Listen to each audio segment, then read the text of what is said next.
and this is based on the comic book series with the same name.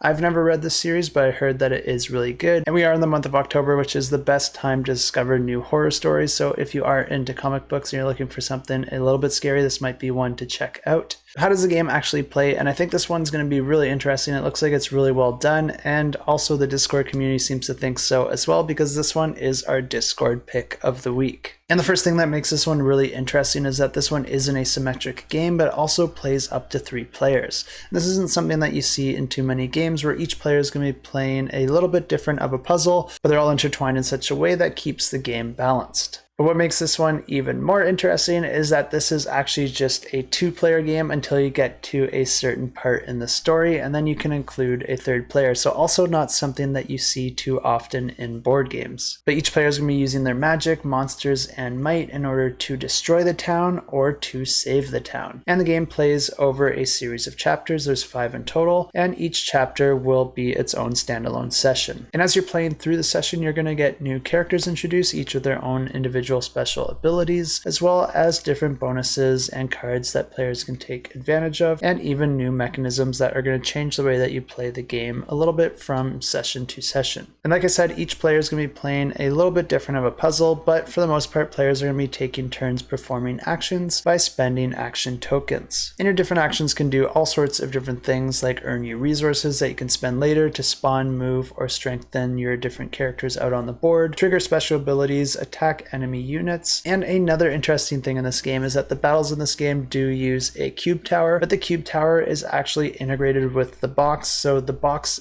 actually doubles as the cube tower. And if you want to see what that looks like, you'll definitely want to check out the campaign in the description below. But the main difference between the 2 main factions that you're going to be playing through the majority of the game is that the first one is able to choose their actions from a limited selection, while the other player has more actions to choose from. They're going to be drawing their action tokens from a bag, which is going to make it a little bit more inconsistent as to which actions they'll have available on their turn. And the game does seem very rich with theme, but beneath that there is an abstract strategy at play, where one player is trying to stretch their storm across the map, destroying buildings along the way, and the other player is trying to connect a trail of their minions. And the actual objective that each player has can change from scenario to scenario, and the scenario that introduces the 3rd player is going to have them controlling a witch that was previously hung and then buried underground, and I guess is sort of undead, because they're going to be able to manipulate aspects of the game from beneath the board, having some control over the plants and wildlife, and also potentially taking control of some of the other players' minions. This one sounds really interesting, and if you're already a fan of the series, I think you should be excited about this. And it looks like the game itself will hold its own, and then the theme will be a nice complement to that.